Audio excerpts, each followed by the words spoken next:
안녕하세요. 오늘은 정말 중요한 주제로 여러분과 함께 나누고 싶습니다. 바로 믿음의 유산을 자녀에게 남기고 싶은 분들을 위한 성경 말씀 7가지라는 제목으로 준비했습니다.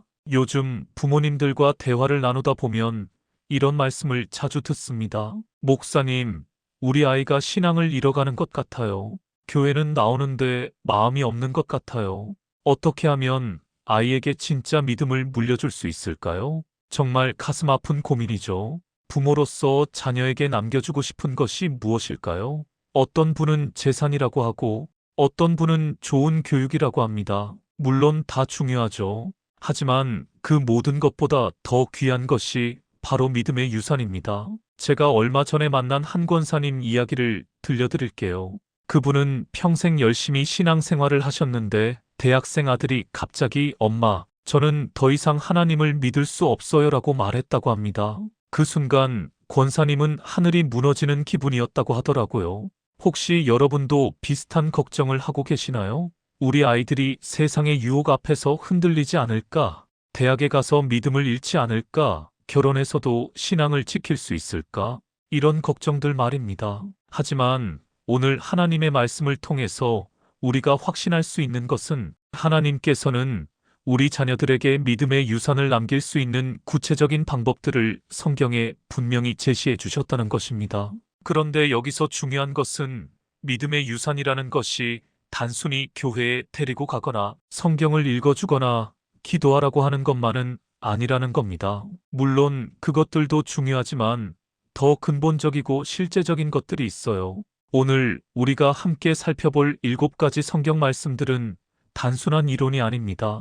실제로 수천 년 동안 믿음의 부모들이 적용해왔고 지금도 전 세계의 많은 가정에서 열매를 맺고 있는 하나님의 살아있는 말씀들입니다.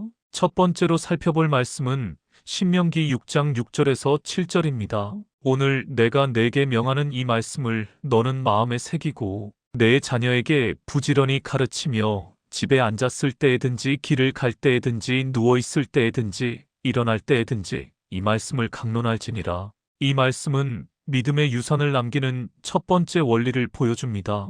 바로 일상 속에서의 자연스러운 신앙 교육입니다. 모세는 여기서 매우 구체적인 지침을 주고 있어요. 집에 앉았을 때든지 길을 갈 때든지 누워있을 때든지 일어날 때든지 이게 무슨 뜻일까요? 신앙 교육이 따로 정해진 시간이나 장소에서만 이루어지는 것이 아니라 삶 전체가 신앙 교육의 현장이라는 뜻입니다. 요즘 많은 부모님들이 착각하는 것이 있어요. 신앙 교육은 일요일 교회에서 또는 가정 예배 시간에만 하는 것이라고 생각하는 겁니다. 물론 그런 시간들도 소중하지만 진짜 믿음의 유산은 일상의 모든 순간들 속에서 만들어집니다. 예를 들어 볼게요. 아침에 아이가 시험 때문에 걱정할 때 하나님께서 지혜를 주실 거야 라고 자연스럽게 말해주는 것. 저녁에 함께 저녁 뉴스를 보다가 어려운 사건이 나오면 우리가 이런 상황을 위해서 기도해야겠구나 라고 함께 나누는 것. 이런 것들이 바로 강론하는 것입니다. 제가 아는 한 가정의 이야기입니다. 그 집 아버지는 매일 출근길에 아이와 함께 차를 타고 가면서 그날 라디오에서 나오는 뉴스를 듣고 함께 기도하는 시간을 가졌다고 해요. 별것 아닌 것 같지만 그 아이는 어른이 되어서도 어려운 일이 생기면 자연스럽게 기도부터 하게 되었다고 합니다. 이것이 바로 신명기가 말하는 강론입니다. 거창한 설교가 아니라 삶 속에서 자연스럽게 하나님의 관점으로 세상을 바라보는 법을 가르치는 것이에요. 두 번째 말씀은 잠언 22장 6절입니다. 마땅히 행할 길을 아이에게 가르치라. 그리하면 늙어도 그것을 떠나지 아니하리라. 이 말씀에서 주목할 점은 마땅히 행할 길이라는 표현입니다. 히브리어 원문을 보면 이것은 단순히 도덕적인 길이 아니라 각 아이의 고유한 성향과 재능에 맞는 길을 의미합니다. 많은 부모들이 자녀에게 믿음을 심어주려고 할 때 실수하는 것이 있어요. 모든 아이를 똑같은 방식으로 대하는 겁니다. 하지만 하나님께서는 각각의 아이를 독특하고 특별하게 만드셨어요. 어떤 아이는 말씀을 듣는 것을 좋아하고 어떤 아이는 찬양을 통해 하나님을 만납니다. 어떤 아이는 섬김을 통해 어떤 아이는 자연을 통해 하나님을 경험해요. 제가 상담했던 한 가족의 경우 첫째 아이는 조용하고 내성적이어서 개인 기도 시간을 좋아했는데 둘째는 활발해서 찬양과 율동을 좋아했어요. 처음에는 부모님이 둘 다 똑같이 조용히 기도하라고 했는데 둘째는 계속 산만해하고 집중하지 못했죠. 그런데 각자의 성향에 맞게 신앙 교육 방식을 바꾸니까 두 아이 모두 하나님을 사랑하게 되었어요. 이것이 바로 마땅히 행할 길을 찾아주는 것입니다. 그리고 이 말씀의 뒷부분, 늙어도 그것을 떠나지 아니하리라는 것은 어릴 때 제대로 심어진 믿음은 평생 간다는 약속입니다. 물론 청소년기나 청년기에 잠시 방황할 수도 있어요. 하지만 어릴 때 진정한 믿음의 경험을 한 아이들은 결국 다시 돌아옵니다. 세 번째 말씀은 에베소서 6장 4절입니다. 또 아비들아 너희 자녀를 노엽게 하지 말고 오직 주의 교훈과 훈계로 양육하라. 이 말씀이 특별한 이유는 당시 로마 사회에서는 아버지의 권위가 절대적이었는데 바울이 아버지들에게 자녀를 노엽게 하지 말라고 경고했기 때문입니다. 노엽게 한다는 것은 단순히 화를 내는 것만이 아니라 아이의 마음을 상하게 하거나 좌절시키거나 포기하게 만드는 모든 행동을 포함합니다. 신앙 교육에서 가장 큰 실패 중 하나가 바로 이것이에요. 좋은 의도로 시작했지만 강요하고 억압하는 방식으로 하게 되면 아이들이 신앙 자체를 부담스러워하게 됩니다. 예를 들어 아이가 기도하기 싫어할 때 기도 안 하면 하나님이 미워하신다고 말하거나 예배 시간에 딴짓을 한다고 심하게 혼내거나 다른 아이와 비교하면서 왜 너만 이렇게 신앙이 없니? 라고 말하는 것들이 모두 아이를 노엽게 하는 행동들입니다. 대신 주의 교훈과 훈계로 양육하라고 했어요. 교훈은 긍정적인 가르침이고 훈계는 사랑 안에서의 바른 지도입니다. 둘 다 사랑이 바탕이 되어야 해요. 제가 만난 한 아버지는 아이가 예배 시간에 집중하지 못할 때 혼내는 대신 이렇게 말했다고 해요. 아빠도 어릴 때 예배 시간이 지루했어. 하지만 지금은 예배가 너무 좋아. 너도 언젠가는 하나님과의 만남이 얼마나 소중한지 알게 될 거야. 이런 접근 방식이 바로 아이를 노엽게 하지 않으면서도 믿음을 심어주는 방법입니다. 네 번째 말씀은 디모데후서 1장 5절입니다. 이는 내 속에 거짓이 없는 믿음이 있음을 생각함이라. 이 믿음은 먼저 내 외조모 로이스와 내 어머니 유닉의 속에 있더니 내 속에도 있는 줄을 확신하노라. 이 말씀은 믿음의 유산이 어떻게 세대를 이어서 전해지는지를 보여주는 아름다운 사례입니다. 디모데의 믿음은 하루아침에 생긴 것이 아니라 외할머니 로이스로부터 어머니 유니게를 거쳐서 그에게 전해진 것이었어요. 여기서 주목할 점은 거짓이 없는 믿음이라는 표현입니다. 이것은 진실하고 진정성 있는 믿음을 말합니다. 아이들은 정말 예리해요. 부모의 믿음이 진짜인지 가짜인지를 금방 알아차립니다. 혹시 우리가 아이들 앞에서는 경건한 척하면서 뒤에서는 다른 모습을 보이고 있지는 않나요? 교회에서는 열심히 신앙생활하는 것처럼 보이면서 집에서는 세상 사람들과 다를 바 없는 모습을 보이고 있지는 않나요? 아이들에게 가장 큰 영향을 미치는 것은 부모의 말이 아니라 부모의 삶입니다. 로이스와 유니게가 디모데에게 믿음을 전할 수 있었던 것은 그들의 믿음이 진실했기 때문입니다. 어떤 어머니는 이런 간증을 해주셨어요.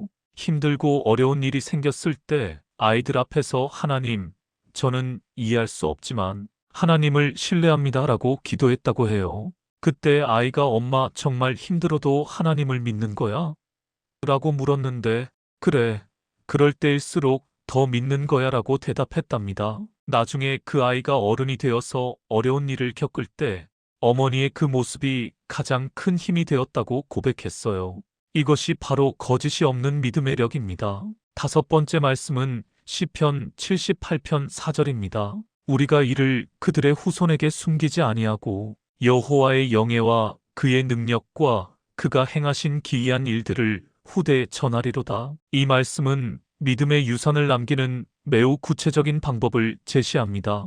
바로 하나님의 역사하심을 이야기해 주는 것입니다. 많은 부모들이 아이들에게 성경 이야기는 많이 해주지만 우리 가정에서 경험한 하나님의 이야기는 잘 나누지 않아요. 하지만 아이들에게는 성경 속 이야기보다 우리 가족의 이야기가 더 생생하고 현실적으로 다가갑니다. 우리가 이를 그들의 후손에게 숨기지 아니하고라는 말씀처럼 하나님께서 우리 가정에 행하신 일들을 숨기지 말고 자녀들과 나누라는 것입니다. 어떤 것들을 나눌 수 있을까요? 부모님이 어떻게 만나게 되었는지, 어려운 시기에 하나님께서 어떻게 도우셨는지, 기도의 응답을 받은 경험들, 하나님의 인도하심을 경험한 순간들. 제가 아는 한 가정에서는 매년 가족 생일마다 그 해에 하나님께서 베풀어 주신 은혜들을 함께 나누는 시간을 갖는다고 해요. 아이들이 어릴 때는 단순한 감사 제목들이었지만 점점 자라면서 더 깊은 신앙의 이야기들을 나누게 되었다고 합니다. 특히 어려운 일들을 겪었을 때 하나님께서 어떻게 도우셨는지를 나누는 것이 중요해요. 아이들은 우리 가정도 어려움이 있다는 것을 알아야 하고 그런 어려움 속에서도 하나님께서 신실하시다는 것을 경험해야 합니다. 여호와의 영예와 그의 능력과 그가 행하신 기이한 일들이라고 했는데 기이한 일이라는 것이 꼭 기적 같은 일만을 의미하는 것은 아니에요. 일상 속에서 경험하는 하나님의 선하심, 때에 맞는 공급하심, 평안을 주심, 지혜를 주심, 이 모든 것들이 다 하나님의 기이한 일들입니다. 6번째 말씀은 마태복음 18장 3절입니다. 이르시되 진실로 너희에게 이르노니 너희가 돌이켜 어린아이들과 같이 되지 아니하면 결단코 천국에 들어갈 수 없느니라. 이 말씀은 좀 다른 관점을 제시해 줍니다. 우리가 아이들에게 믿음을 가르치려고 하는데 사실은 아이들로부터 배워야 할 것들이 있다는 것입니다. 어린아이들의 어떤 특성을 예수님께서 말씀하신 걸까요? 순수함, 단순함, 의존성, 신뢰감. 이런 것들이 바로 믿음의 본질입니다. 아이들은 복잡하게 생각하지 않아요. 하나님이 사랑하신다고 하면 그냥 믿어요. 기도하면 하나님이 들으신다고 하면 그냥 기도해요. 우리 어른들은 너무 많은 것들을 복잡하게 생각하면서 믿음을 어렵게 만드는 경우가 많아요. 믿음의 유산을 남기고 싶다면 먼저 우리가 어린아이와 같은 단순한 믿음을 회복해야 합니다. 아이들은 부모의 복잡한 신학이 아니라 단순한 믿음을 보고 따라하거든요. 한 아버지가 이런 경험을 나누어 주셨어요. 아이와 함께 산책을 하는데 아이가 갑자기 아빠, 하나님께 감사하자라고 하더래요. 뭘 감사하지? 하고 물으니 그냥 예쁜 꽃들이 있어서라고 대답했다고 해요. 그 순간 아버지는 자신이 얼마나 복잡하게 신앙생활을 하고 있었는지 깨달았다고 합니다. 감사할 조건들을 따지고 계산하면서 살았는데 아이는 그저 꽃 한 송이만 보고도 하나님께 감사했거든요. 이처럼 믿음의 유산을 남기는 것은 일방향적인 것이 아니에요. 우리가 아이들에게 주는 동시에 아이들로부터 받기도 하는 것입니다. 마지막 7번째 말씀은 말라기 4장 6절입니다. 그가 아버지의 마음을 자녀에게로 돌이키게 하고 자녀들의 마음을 그들의 아버지에게로 돌이키게 하리라. 그리하지 아니하면 두렵건대 내가 와서 저주로 그 땅을 칠까 하노라. 이 말씀은 구약의 마지막 말씀입니다. 하나님께서 구약을 마치시면서 가장 강조하고 싶으셨던 것이 바로 세대 간의 마음의 회복이었어요. 아버지의 마음을 자녀에게로, 자녀들의 마음을 아버지에게로라는 것은 단순히 가족 관계가 좋아지는 것을 넘어서 영적 유산이 끊어지지 않고 이어지는 것을 의미합니다. 오늘날 많은 가정에서 세대 간의 단절이 일어나고 있어요. 부모 세대와 자녀 세대가 서로 다른 언어를 쓰고 서로 다른 가치관을 가지고 살아갑니다. 이런 상황에서 믿음의 유산을 전하는 것은 정말 어려운 일이에요. 하지만 하나님께서는 이런 단절을 회복시키실 것이라고 약속하셨어요. 그런데 이 회복은 저절로 일어나는 것이 아니라 우리의 노력과 하나님의 은혜가 함께 필요한 일입니다. 아버지의 마음이 자녀에게로 돌아간다는 것은 무엇을 의미할까요? 아이들의 관심사에 관심을 갖고 아이들의 언어로 소통하려고 노력하고 아이들의 입장에서 생각해 보려고 하는 것입니다. 요즘 부모들은 너무 바빠요. 일에 치이고 교회 봉사에 치이고 온갖 일들에 치이다 보니 정작 가장 중요한 자녀들과의 시간은 없어집니다. 하지만 믿음의 유산은 시간 투자 없이는 불가능해요. 한 어머니는 매일 밤 아이와 함께 그날 있었던 일들을 나누는 시간을 갖는다고 해요. 10분도 안 되는 짧은 시간이지만 그 시간을 통해 아이의 마음을 알게 되고 아이에게 하나님의 관점을 나누어 줄 수 있다고 합니다. 자녀들의 마음이 아버지에게로 돌아간다는 것은 아이들이 부모를 존경하고 신뢰하게 되는 것을 의미해요. 이것은 권위주의적인 복종이 아니라 사랑과 신뢰에 기반한 관계입니다. 이제 이 7가지 말씀들을 어떻게 실제 생활에 적용할 수 있는지 구체적으로 살펴보겠습니다. 첫 번째 적용 포인트는 일상 대화의 변화입니다. 신명기 6장의 말씀처럼 일상의 모든 순간을 신앙교육의 기회로 만들어 보세요. 아침에 아이를 깨울 때 좋은 아침, 하나님이 주신 새로운 하루야라고 말해 보세요. 학교 갈 때 하나님께서 지켜주실 거야라고 축복해 주세요. 저녁에 하루를 마무리할 때는 오늘 하나님의 은혜가 어떤 것들이 있었을까? 를 함께 나누어 보세요.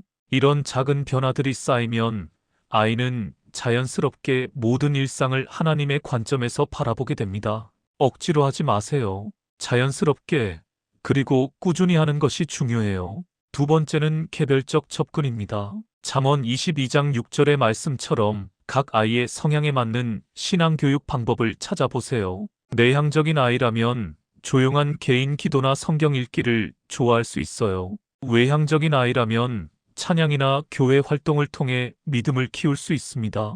예술적 감성이 있는 아이라면 창작 활동을 통해, 논리적인 아이라면 성경 공부를 통해 하나님을 만날 수 있어요. 중요한 것은 아이를 관찰하고 이해하려고 노력하는 것입니다. 우리 아이는 어떤 방식으로 하나님을 만날 수 있을까? 를 고민해 보세요. 세 번째는 긍정적 환경 조성입니다. 에베소서 6장 4절의 말씀처럼 아이를 노엽게 하지 않는 환경을 만들어야 해요. 신앙을 강요하지 마세요. 대신 매력적으로 보여주세요. 예배나 기도가 지루한 의무가 아니라 즐거운 경험이 되도록 해주세요. 실수했을 때 정죄하지 말고 격려해 주세요. 기도 안 하면 안 돼가 아니라 기도하면 마음이 평안해져라고 말해보세요. 교회 가기 싫다고 할 때 왜 가기 싫은지 말해볼까? 라고 물어보세요. 네 번째는 진정성 있는 삶입니다. 디모데후서 1장 5절의 말씀처럼 거짓이 없는 믿음을 보여주세요. 완벽한 부모가 되려고 하지 마세요. 대신 진실한 부모가 되려고 하세요. 힘들 때는 힘들다고 말하고 모를 때는 모른다고 말하세요. 그리고 그런 상황에서도 하나님을 신뢰하는 모습을 보여주세요. 아이들 앞에서 실수했을 때는 솔직하게 인정하고 용서를 구하세요. 이것이 오히려 아이들에게 진정한 신앙의 모델이 됩니다. 다섯 번째는 가족 스토리 만들기입니다. 시편 78편 4절의 말씀처럼 하나님의 역사하심을 나누세요. 가족 앨범을 만들면서 각 사진마다 하나님의 은혜를 기록해 보세요. 매년 연말에 가족 감사 제목들을 정리해 보세요. 어려운 일을 겪었을 때는 나중에 그것을 통해 배운 것들을 아이들과 나누세요. 우리 가족만의 독특한 하나님 경험들을 이야기로 만들어서 계속 들려주세요. 이런 이야기들이 아이들에게는 살아있는 신앙 교육이 됩니다. 여섯 번째는 상호학습입니다. 마태복음 18장 3절의 말씀처럼 아이들로부터도 배우려고 하세요. 아이들의 순수한 믿음과 단순한 신뢰를 보면서 우리 자신의 믿음을 돌아보세요. 아이들이 던지는 신앙적 질문들을 귀찮아하지 말고 함께 고민해 보세요. 좋은 질문이네. 아빠도 궁금해. 함께 찾아볼까?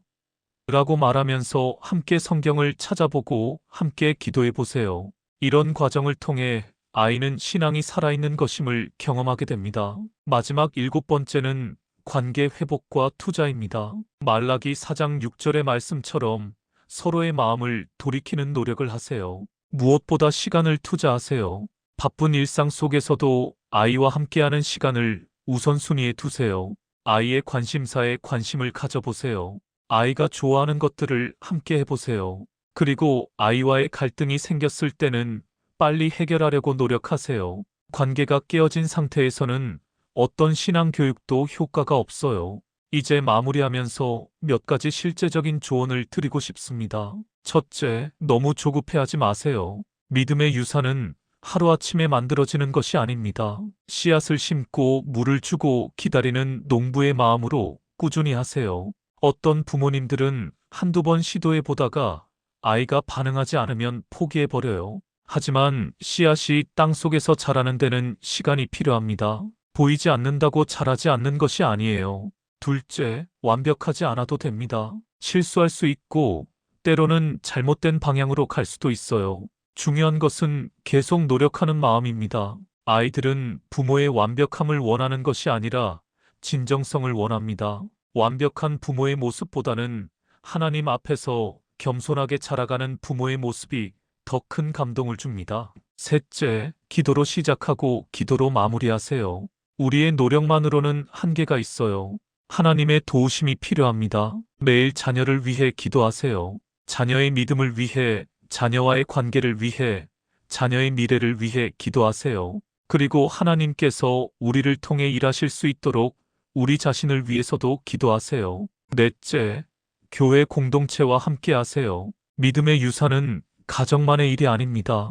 교회 공동체 전체가 함께 할 때 더 큰 힘을 발휘합니다. 좋은 교사들, 좋은 친구들, 좋은 멘토들을 만나게 해주세요. 우리가 줄 수 없는 것들을 다른 사람들을 통해 받을 수 있어요. 다섯째, 세상의 유혹을 지나치게 두려워하지 마세요. 세상은 언제나 어두웠고 언제나 유혹이 넘쳐났어요. 하지만 진정한 믿음으로 무장된 아이들은 그 어떤 유혹도 이겨낼 수 있습니다. 세상을 피하려고 하기보다는 세상 속에서도 하나님을 의지할 수 있는 믿음을 길러주세요. 그것이 진정한 믿음의 력입니다. 여러분, 오늘 우리가 함께 나눈 7가지 말씀들은 단순한 지식이 아닙니다.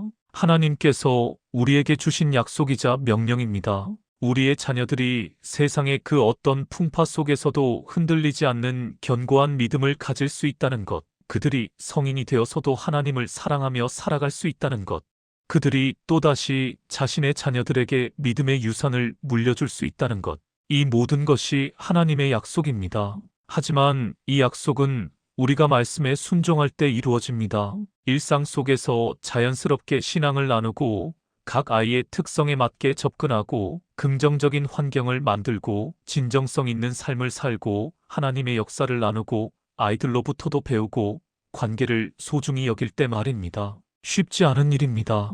때로는 포기하고 싶을 때도 있을 거예요. 아이가 반항할 때, 우리의 노력이 헛된 것 같을 때, 다른 집 아이들과 비교하며 낙심할 때, 그런 순간들이 분명히 있을 거예요. 하지만 그런 순간일수록 하나님의 약속을 기억하세요. 마땅히 행할 길을 아이에게 가르치라. 그리하면 늙어도 그것을 떠나지 아니하리라는 약속을 붙잡으세요.